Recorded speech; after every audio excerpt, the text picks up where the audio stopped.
commander. He's about to climb.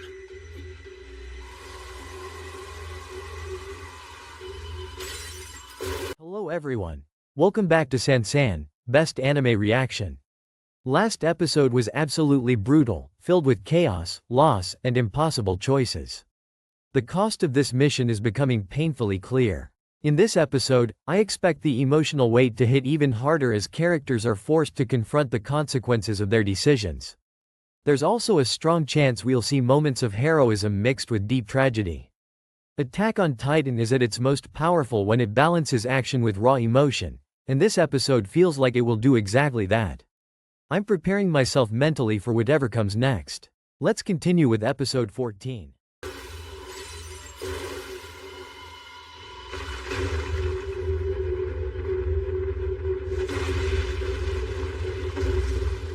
Soldiers! You are not yet to engage the armored Titan! Maintain a safe distance! Yes, sir! Hanji, why doesn't he have us attack? What's he thinking? The enemy prepared quite the welcome. He's watching their movements for now. Erwin doesn't want to act until he understands their strategy.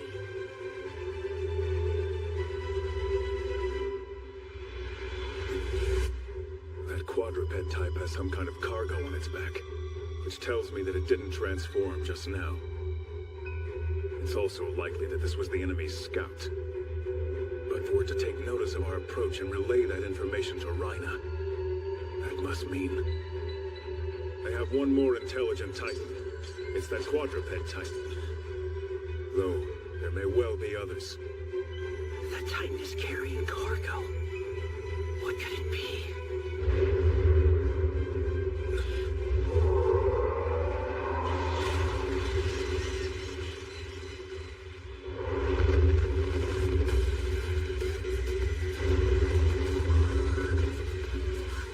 Get ready! Multiple 2 to 3 meters approaching! This is just like the siege of Utgard Castle. They'll start by targeting the horses. Their primary objective is still to capture Eren. But towards that end, they intend to eliminate our only chance of escape. As of 5 years ago, Walmaria's perimeter is deep in Titan territory. So if they do wipe out our horses, we'll have no means of getting back. Not only would this block our escape route, it would cut off our supply lines. It might take a week or a month, but there will... Alright. Imagine we're sitting together. The recap video is about to roll, popcorn in hand, and I'm about to retell Attack on Titan. Season 3. Episode 14. Episode 51. Thunderspears. Like a wild campfire story. I'll walk you through everything that happens, joke around with you like we're old friends, and at the same time slow down to really dig into the important details. The kind of stuff viewers love pointing out in the comments section with timestamps and caps lock on. So let's jump straight back into the chaos. The episode wastes absolutely no time reminding us that the world of Attack on Titan does not believe in mercy. We're right in the middle of the operation to retake Wall Maria, and the scouts are facing what might be their most unfair matchup yet. Reiner Braun, the armored Titan, who at this point feels less like a character and more like a walking, game over, screen. The battlefield is tense, smoky, and filled with the kind of silence that only exists right before something goes horribly wrong. Everyone knows that Reiner is dangerous, but what really scares them is how familiar he is. This isn't some mindless monster. This is a former comrade who shared meals, jokes, and training with them, and now he's standing there like a steel wall with fists. Reiner, for his part, is not exactly having a great day either. Inside that armored shell is a man who is mentally shattered. One of the most fascinating things about this episode is that while it's full of explosions and action, it's also quietly screaming, "Hey, look at Reiner's brain, it's not okay." He's dissociating hard. One moment he's a warrior with a mission, the next he's mentally back in the barracks, talking like he's still a scout protecting humanity. The episode doesn't spoon-feed this. It lets his confused dialogue and strange reactions tell the story. It's unsettling and honestly kind of tragic, because you can see that Reiner doesn't fully understand who he's supposed to be anymore. But before we can get too emotional, the scouts remind us why this episode is called Thunder Spears, and not Group Therapy. Come a point at which none of us can move. They'll forego the risks of a proper battle. and opt instead to take Eren once he's too weak to resist. I'm sure of it now. The proof is in the fact that those larger Titans are still standing in formation. Their only purpose is to prevent our retreat. Sir, what now? The armored Titan is almost up! Bertolt hasn't shown yet, but he must be nearby! Yes, I'm well aware. At this point, the thing I fear most is that Raina and Bertolt will reach our horses and slaughter them unchecked. Therefore... You finally ready to say something, Ervin? Been waiting so long I could have made breakfast. Dirk Squad and Marlene Squad 2, join Klaus Squad and protect the horses at the gates. Levi Squad and Hanji Squad, I need you to take down the armored Titan. Employ the Thunder Spears at your own discretion. Do whatever it takes to achieve your objective. This is our moment, our chance to strike. The fate of humankind depends on this battle. Lay down your hearts and lives. One final time for humanity! Yes, sir! Hear that? We'll turn the tables on the Titans as they come for our horses. Sir! Hey, hold on, you two. Hanji can lead both your squads. I'm gonna need you right here, Levi. So I'll protect the horses instead of Eren? That's right. And when the chance arises, you'll strike him down. You're the only soldier I can trust to dispatch the Beast Titan. Understood, sir. I wasn't fast enough to finish off the armored one earlier, but I'll atone for that by taking the Beast Titan's head. Armin, I have a plan for the armored Titan, too. Sir! We have to win on two fronts to secure victory. I can handle one. The other, I'll leave to you and Hanji.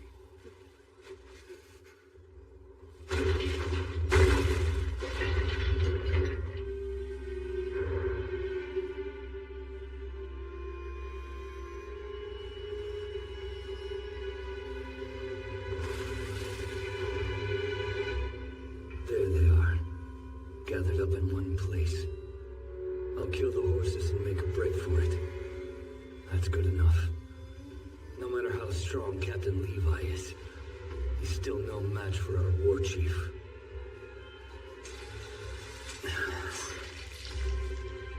That was a close one. If I was any slower in transferring my consciousness to my body, I'd have died instantly. How did they even think to check inside the walls? Reiner. Enter Hange Zoe, smiling like a mad scientist who just discovered fire, again. The Thunder Spears are finally here, and Hange is thrilled. These weapons are the result of humanity's ingenuity, a symbol of how far they've come since the early days of swinging swords at Titans and hoping for the best. The Thunder Spears are basically massive armor-piercing rockets strapped to sticks, designed specifically to crack the armored Titan's defenses. In other words, Rainer's biggest nightmare just dropped. The plan is simple, brutal, and very scout-like: distract Reiner, immobilize him, and then blast him apart at close range. No overcomplicated speeches, no dramatic countdowns. Just fast movement, teamwork, and absolute commitment. Watching the scouts zip around Reiner with ODM gear feels like watching hunters swarm a massive beast. For once, the armored Titan looks overwhelmed. Every explosion chips away at that previously invincible armor, and with each blast, the balance of power shifts ever so slightly toward humanity. What makes this sequence so satisfying isn't just the explosions, though yes, they are very satisfying. It's the payoff. For seasons now, the armored Titan has been this unstoppable force, shrugging off blades like they're made of paper. The Thunder Spears represent progress. They represent the idea that humans can adapt, learn, and fight back smarter, not just harder. It's one of the core themes of Attack on Titan, survival through evolution, and this episode puts that theme front and center with a bang. Several bangs, actually. Reiner, despite his mental chaos, does manage to react. He tries to protect his nape, curling in on himself, almost like an animal instinctively guarding its heart. This detail is important because it shows that even in his fractured state, his warrior training is deeply ingrained. He's not just a villain taking hits, he's struggling, thinking, adapting. And when the Thunder Spears finally detonate close enough to cause real damage, We see something rare. Genuine. Armin, was it you? It doesn't matter now. Once this is done, our long journey will reach its end.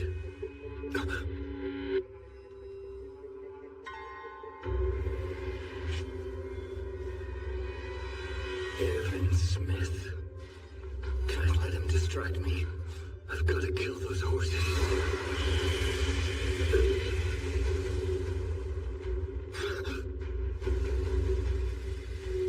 Aaron.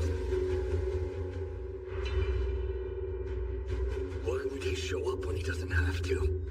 They should be painfully aware that abducting him is our main objective. What is he thinking?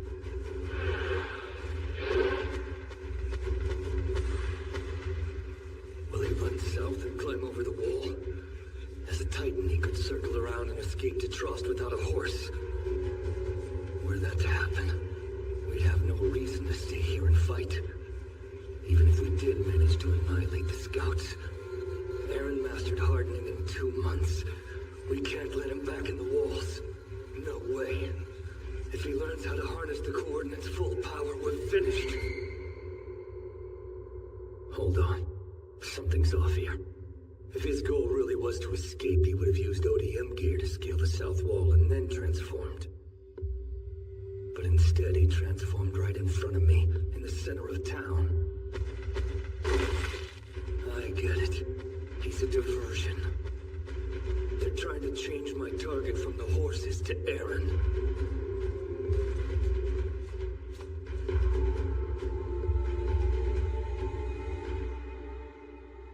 You're not giving me any time to think, Commander. You clever bastard. Making me get down when I just climbed up.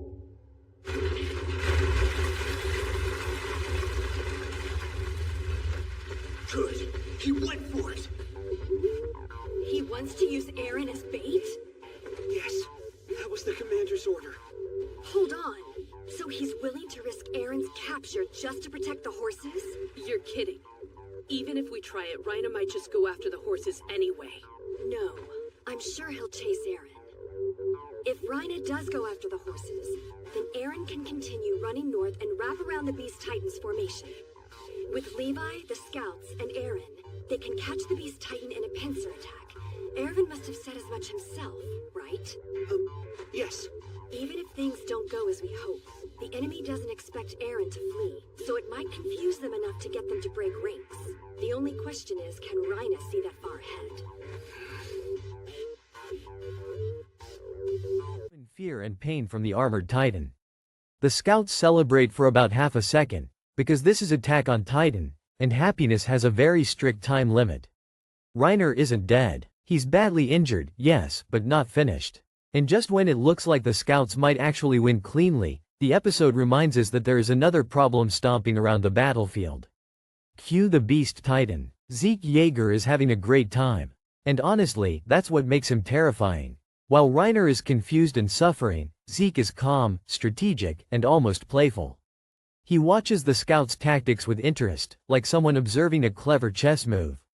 He recognizes the Thunder Spears as a real threat, which is crucial. This isn't a villain underestimating humanity.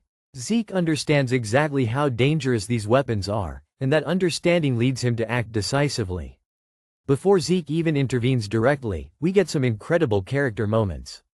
Erwin Smith, lying injured and unable to fight, continues to command the battlefield with his mind. His presence looms over the episode even when he can't physically move. Erwin represents leadership at its most extreme. A man who is willing to sacrifice everything, including himself, for the smallest chance of victory.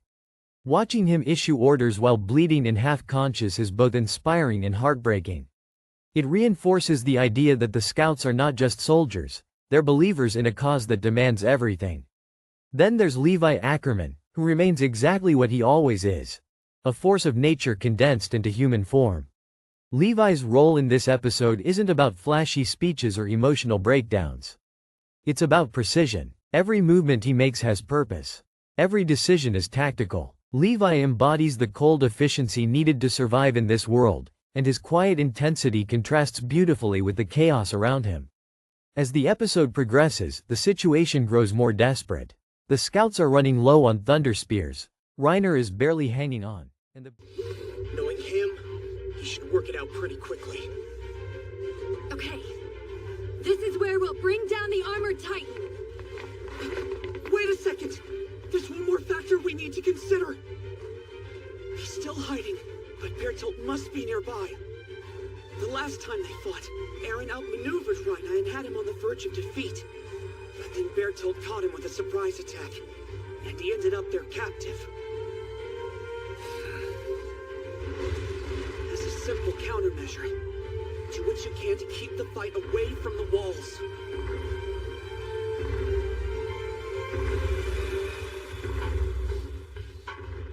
It might have been a fluke, but I've beaten you once before,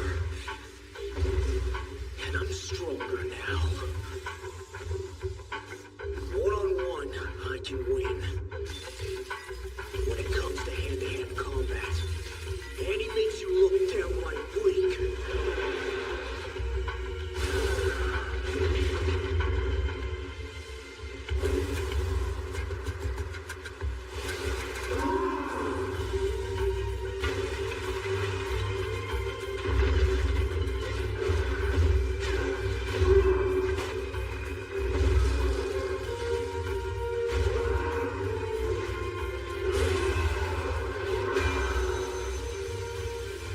Do you have any idea where we're standing right now? This place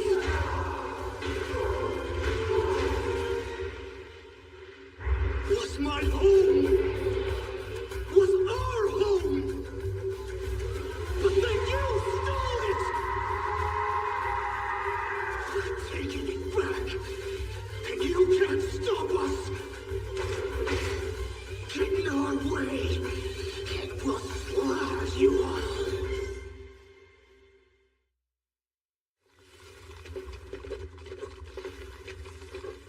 Recruits! Keep moving with the horses! We'll keep the Titans off your backs! Hey, Marlowe. Where do we tie the horses? We were told to avoid putting all of them in the same place. Just keep going, all right? Two more small ones coming from the east!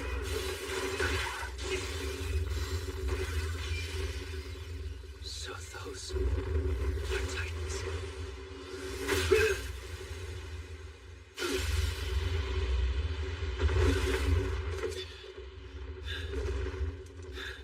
It's Captain Levi! Now's our chance! Hurry!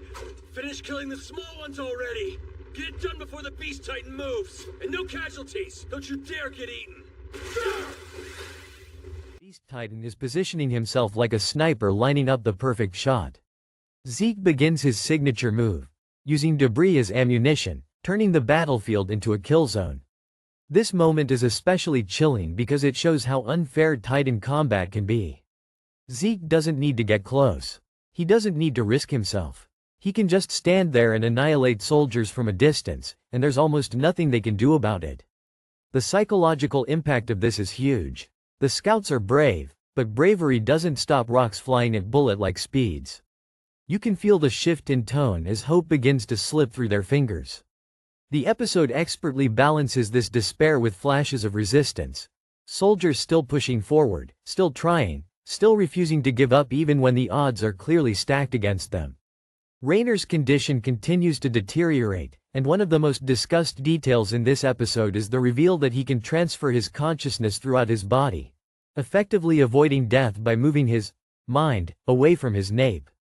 This detail is wild, controversial, and fascinating.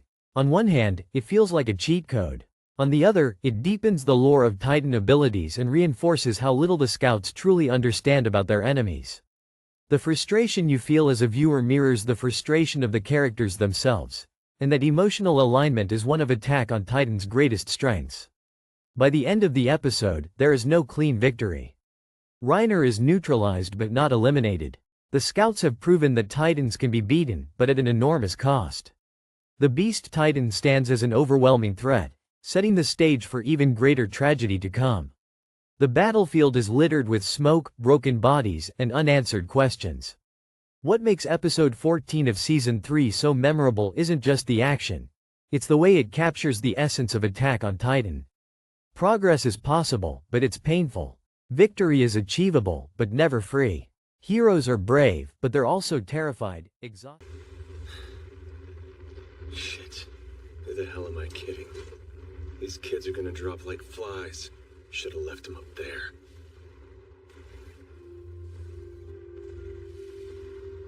We struggle against the smallest Titans now. The scouts have grown weak. Most of our veterans have been buried, burned, or... Still, if not for the lives we sacrificed, we never would have made it half this far.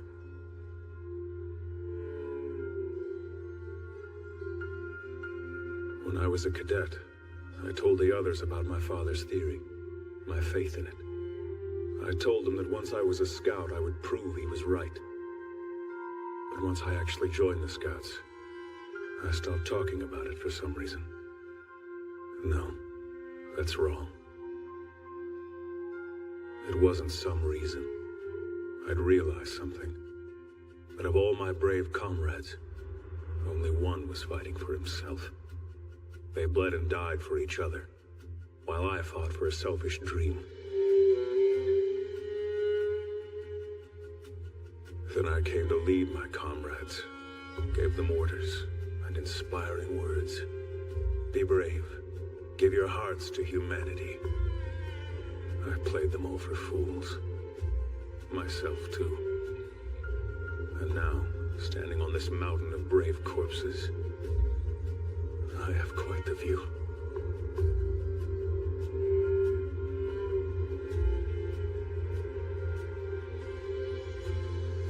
Still, Grisha's secret lingers in the back of my mind. Even if this plan should fail, there's a chance that I could still reach that cellar.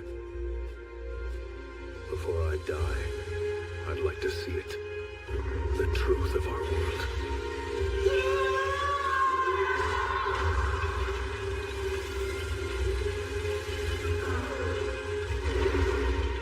Those experiments paid off. These fists are all I need to face you. When I focus my heartbeat on one point, it gets stronger. Since his armor spread across his whole body, I can smash it like thin ice.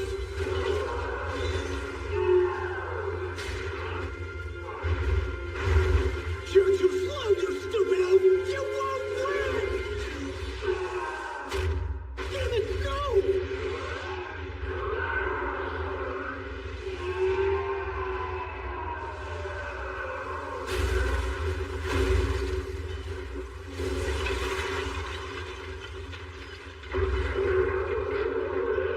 And human.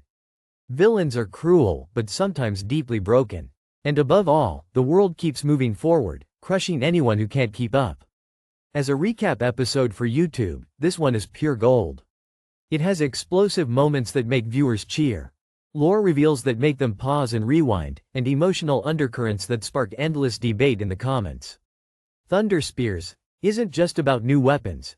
It's about humanity announcing, loudly and violently, that it refuses to stay powerless anymore. And even though the episode ends with more fear than relief, there's a clear message ringing through the smoke and rubble. Humanity has learned how to bite back. And trust me, things are only going to get crazier from here. Alright, before we wrap up the recap and hit that end screen with dramatic music, let's zoom in and linger a little longer on one specific detail from this episode that deserves way more attention than it usually gets. Raynor's fractured identity during the Thunder Spear assault, and why this moment quietly redefines him as one of the most tragic characters in Attack on Titan. At first glance, this part of the episode looks like pure action. Explosions everywhere, scouts flying like angry mosquitoes, Raynor getting turned into a walking fireworks show. But if you slow it down, like, frame by frame slow, it becomes painfully clear that Raynor isn't just losing armor here. He's losing himself. Throughout the episode, Raynor's dialogue is weird. Not villain weird, not Aki weird, but confused weird. He speaks like he's still a scout. He calls out orders that don't make sense in the current situation. He talks about protecting others, about duty, about standing his ground, not as an enemy of humanity, but almost as one of its defenders. And this is not accidental writing. This is the story screaming at us. This man's mind is broken. Raynor's identity crisis didn't start in this episode, but episode 14 is where it reaches a terrifying peak. Years of pretending to be a loyal soldier inside the wall.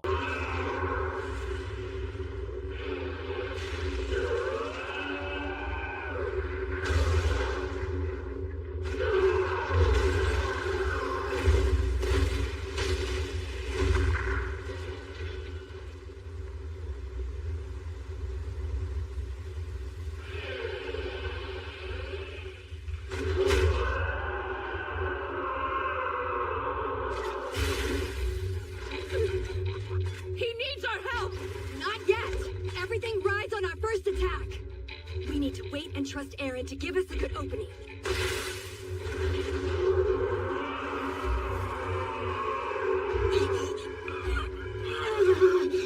Your new weapon is a big metal rod? It's pointy, dumbass. That makes it a spear. The Corps of Engineers really came through for me with this one. They've been going through a plethora of technologies kept hidden by the Interior Police. And I told them that while they were at it, they should try to cook up a weapon that'll work against the Armored Titan. And that's what they came up with? Our blades may as well have been made of paper against that armor of his. All we could do in our last battle was watch Aaron fight the Armored Titan from the sidelines. There just aren't enough openings in the plating for us to cut through. True enough. Even at close range, we couldn't do anything to make him let Aaron go. Back then, if the commander hadn't drawn that horde of Titans towards him... Until now, the only attacks that have hurt Rhina did so by working around his armor. I'm referring to Aaron's grappling techniques.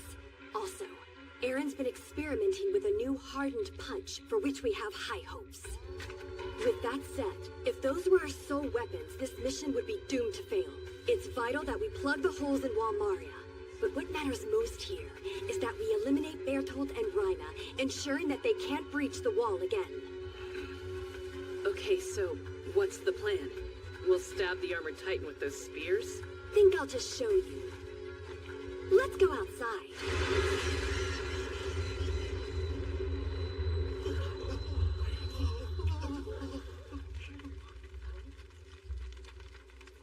It's powerful, as you can see. Not far from a lightning strike. Hence our calling them Thunder Spears. They're good weapons, but are they enough to bring down the Armored Titan? There's no way to be sure until we try. These can tear a normal Titan apart, but to do real damage against the Armored Titan, it'll take some extra work.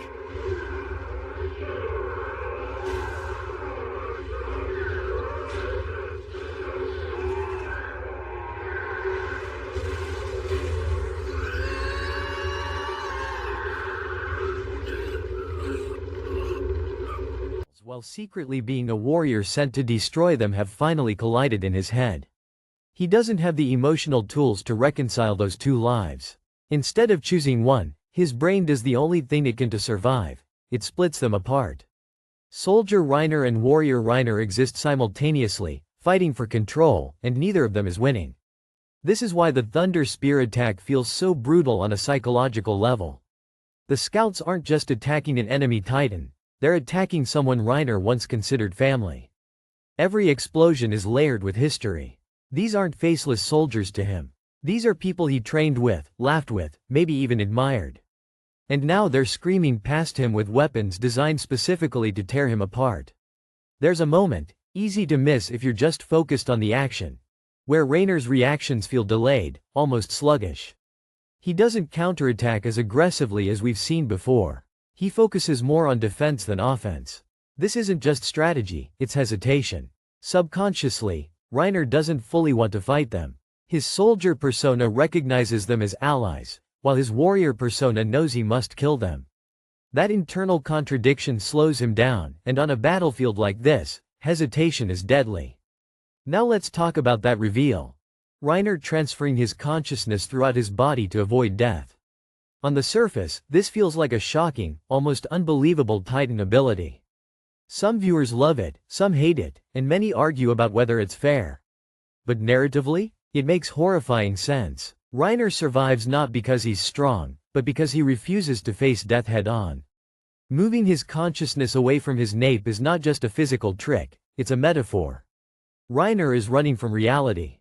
He cannot accept the consequences of his actions, the weight of his betrayal, or the idea that he deserves punishment.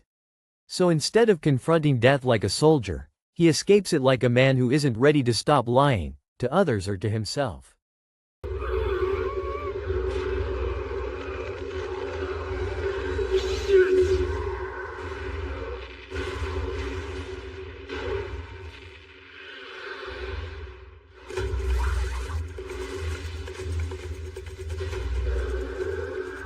It doesn't look like biting Aaron out of there is something I can handle by myself.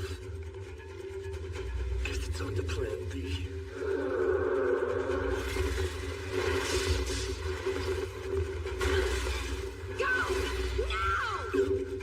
They're making a move. I knew they'd been gradually surrounding me, but how exactly do they plan to hurt me? I've got hard plate armor covering every vital point of my body. The blade can't even scratch it.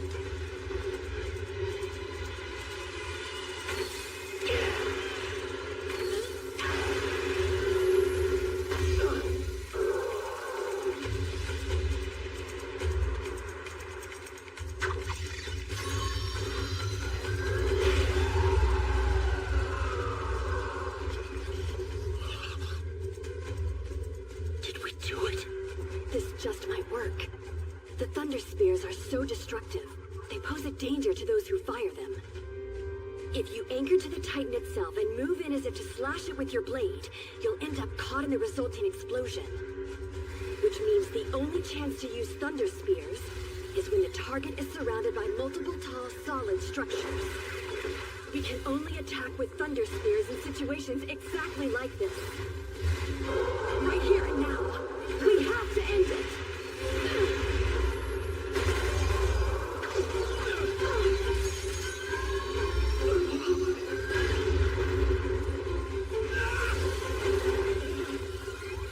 Good! We got him! The spears work! The armor on his nape is in splinters now! Whoa, it really worked? We can actually do some damage! Do it again! You each still have a Thunder Spear! Use them to end this!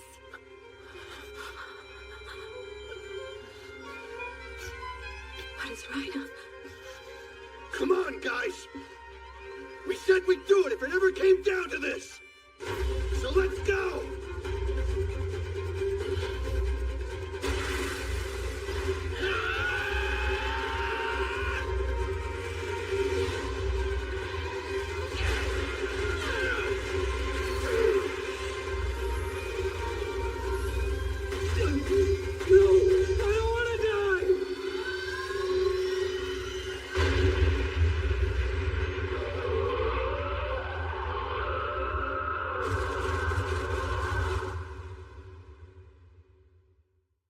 Thank you so much for watching this video on General Sansan Anime. I really appreciate you spending your time here and sharing this anime journey with me. If you enjoyed this reaction, don't forget to hit the like button, subscribe to the channel, and turn on the notification bell so you won't miss any upcoming videos. Your support truly means a lot and helps the channel grow stronger every day. I'll be back very soon with more exciting reactions, emotional moments, and unforgettable anime scenes for all of us to experience together. Until next time, take care, keep enjoying anime, and I'll see you in the next video. Bye bye.